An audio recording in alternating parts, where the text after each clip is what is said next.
வணக்கம் என் நண்புறவுகளே, கொண்டைக்கடலை பொரியல் சாப்பிட விரும்புகிறீங்களா? அப்படி என்று சொன்னால் அதை எப்படி எண்ணெயில் பொரிக்காமல் பதத்துக்கு பொரிச்செடுக்க போகிறோம் என்பதை தான் நான் உங்களுக்கு தெளிவாக சொல்லித்தர போகிறேன். கடலையை இந்த மாதிரி ஒரு நாளைக்கு முதல் ஊற வச்சுட்டு ஃபில்டர் பண்ணி எடுத்துக்கொள்ளுங்க. தேவையான அளவுக்கு உப்பு, ஒரு தேக்கரண்டி அளவுக்கு மஞ்சள் பொடி, 2 தேக்கரண்டி அளவுக்கு சில்லி பொடி சேர்த்து கொள்ளுங்க. அவனுக்குள் இருக்கும் அகலமான விளஸ் தட்டை எடுத்துக்கொள்ளுங்க.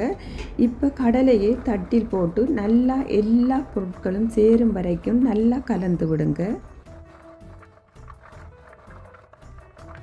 இதனுடன் கொஞ்சம் எண்ணெய் சேர்த்து திரும்பவும் கடலையை நல்லா கலந்து விடுங்க.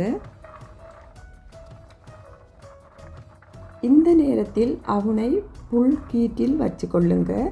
இப்போ நல்லா கடலையை பரவி விட்டு அவனுக்குள்ளே வைக்க போகிறேன்.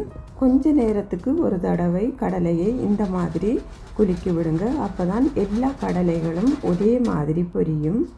இப்போ பார்க்கவே விளங்கும் கடலை நல்லா பொரிஞ்சிட்டு ஒரு கடலை எடுத்து உடைச்சி பார்ப்போம்.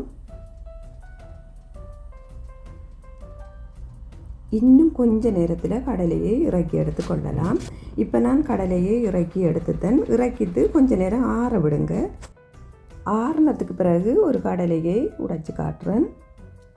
இந்த மாதிரி நல்லா முறுகி பொரிஞ்சிருக்கு. இப்படித்தான் எண்ணெய் சேர்க்காமல் கடலையை பொரிச்செடுப்பது. இனி நீங்கள் இறக்கின கடலைக்குள் தேவையான அளவுக்கு சில்லி பொடி சேர்த்து கொள்ளலாம். சின்ன பிள்ளைகள் சாப்பிட்றதா இருந்தால் நீங்கள் சேர்க்காமல் கூட விடலாம். உங்களுக்கு எந்த அளவுக்கு காரம் தேவையோ அந்த அளவுக்கு சில்லி பொடி சேர்த்து இந்த மாதிரி கலந்து விடுங்க.